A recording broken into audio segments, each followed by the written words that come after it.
The heavy oak door slammed shut behind her, the sound echoing through the spacious, dimly lit foyer. Elizabeth's heart pounded in her chest as she turned to face her mother-in-law, Victoria, whose eyes glinted with a mix of triumph and disdain. The air was thick with tension, each woman sizing the other up, knowing that tonight marked the beginning of a war neither could avoid.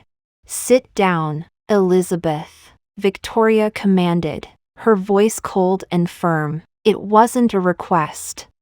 Elizabeth hesitated, her hands trembling slightly as she gripped the edge of the ornate console table for support. She knew what this was about, and the thought of it made her stomach twist into knots. Reluctantly, she moved toward the plush sofa, sinking into its soft embrace, feeling anything but comforted. Victoria followed, taking a seat across from her, her posture rigid, every inch the imposing figure. "I think you know why we're here." Elizabeth swallowed hard, her throat dry. "Yes, I assume it's about the divorce." Victoria's lips curled into a sneer. "Assume? Don't be coy, Elizabeth. You've been caught red-handed, cheating on my son, tarnishing our family name. You leave me no choice." The words stung, but Elizabeth refused to show weakness. "Your son and I have problems, Victoria. Problems that go beyond." "Silence!" Victoria cut her off, her voice rising sharply. "You dare speak of problems when you've brought this shame upon us? You will sign the papers, Elizabeth, or things will get very unpleasant for you." Fear prickled along Elizabeth's spine, but she lifted her chin defiantly. "And if I refuse?" Victoria leaned forward, her face inches from Elizabeth's, her breath hot against her cheek. "Then I'll make sure everyone knows the truth about you. Your affair, your deceit. How do you think your family would react to that?" Elizabeth felt a wave of nausea. She knew Victoria had the power to destroy her reputation, perhaps even her relationship with her own family. But the thought of giving in, of letting Victoria win, was unbearable. "What do you want from me?" Elizabeth whispered, her voice barely audible. Victoria sat back, a satisfied smirk playing on her lips. "First, you will sign the divorce papers. Then, you will leave this city, never to contact my son or any member of this family again." Elizabeth's mind raced, desperation setting in. "And if I comply? Perhaps I'll consider keeping your secret. For now." Victoria's tone left no room for negotiation. Elizabeth closed her eyes, tears threatening to spill. She thought of her husband, Michael, the man she had once loved, the life they had planned together. Now, it all crumbled around her, torn apart by betrayal and the ruthless ambition of his mother.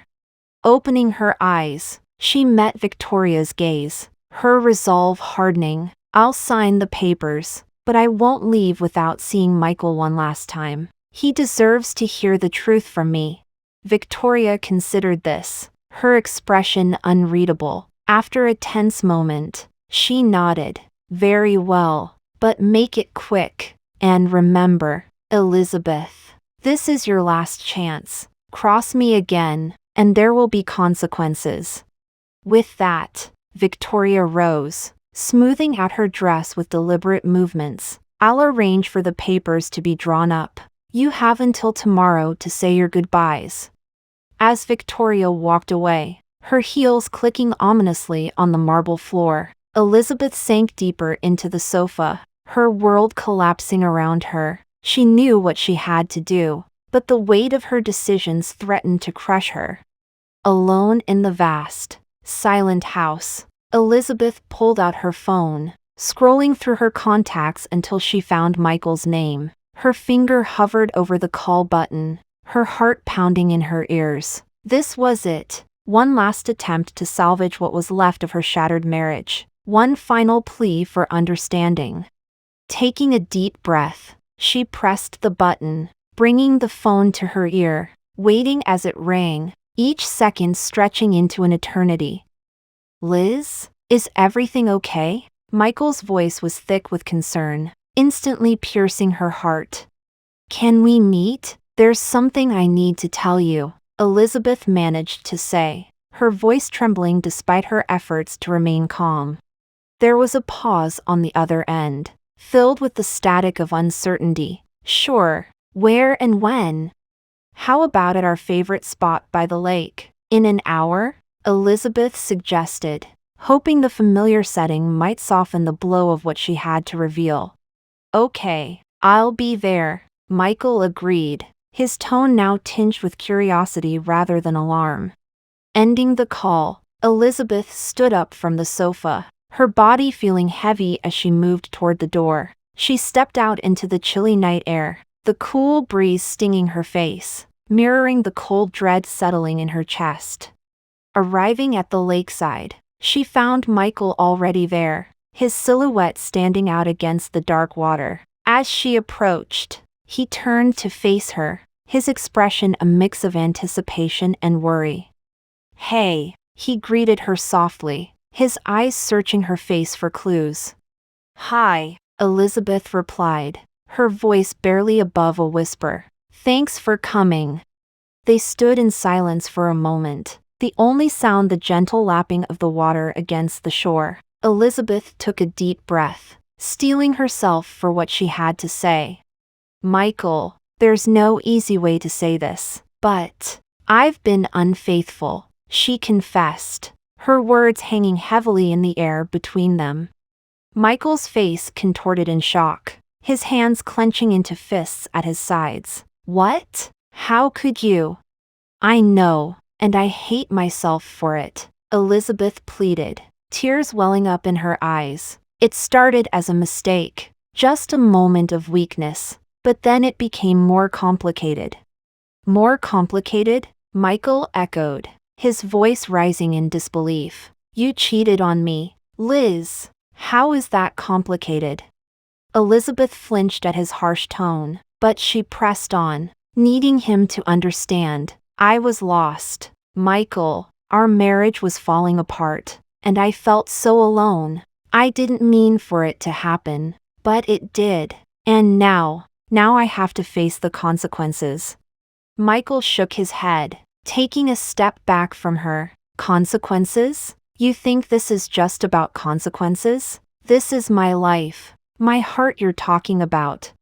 The pain in his voice cut through her like a knife, making her realize the depth of the hurt she had caused. She reached out to him, her hand hovering just inches from his arm, longing to comfort him but unsure if he would accept it.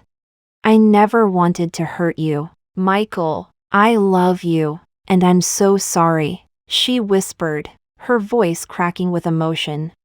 Michael looked at her, his eyes glistening with unshed tears. "Love isn't enough, Liz. Not when you betray someone like this." His rejection stung, but she couldn't deny the truth in his words. They stood there, locked in a tense standoff, the weight of their shared history pressing down on them like a suffocating blanket. As the silence stretched on, Elizabeth felt a surge of desperation. She needed him to understand, to forgive her, even if just a little. Without thinking, she closed the distance between them, her arms wrapping around his waist as she pressed her body against his. Michael stiffened at first, his resistance palpable, but as she clung to him, murmuring apologies into his chest, some of the tension seemed to ease. His arms slowly encircled her, pulling her closer, their bodies melding together in a desperate embrace.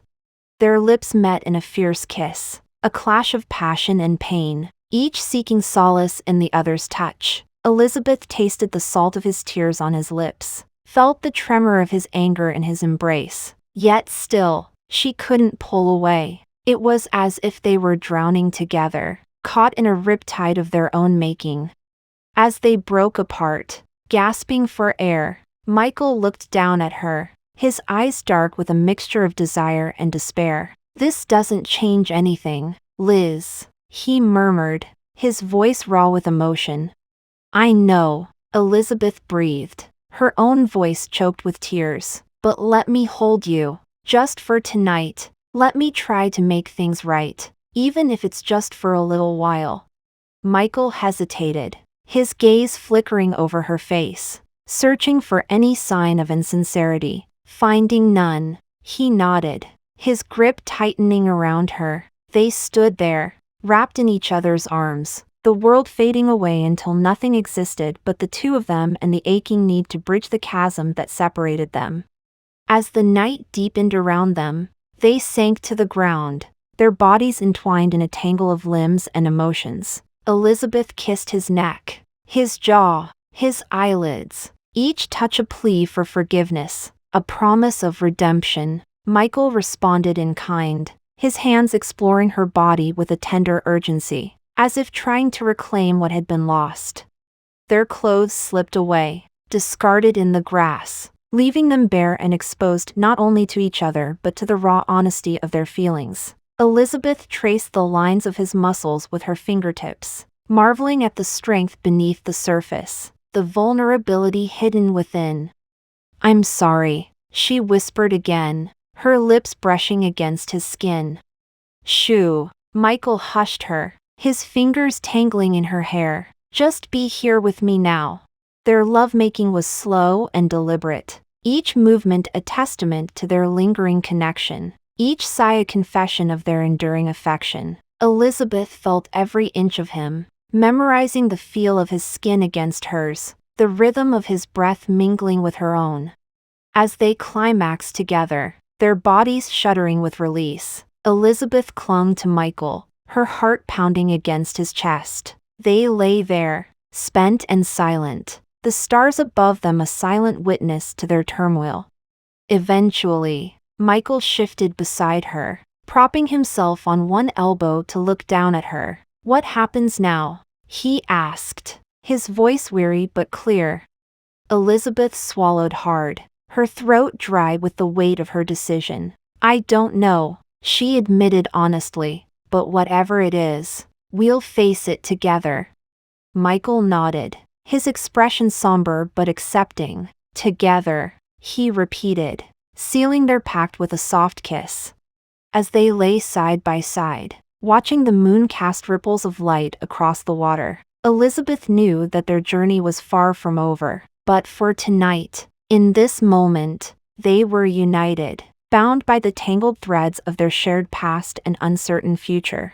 Elizabeth's finger pressed down on the call button, her heart racing as she waited for Michael to answer. The phone rang once, twice, 3 times, each ring a measure of her anxiety. Just when she thought it might go to voicemail, a click signaled that he had picked up.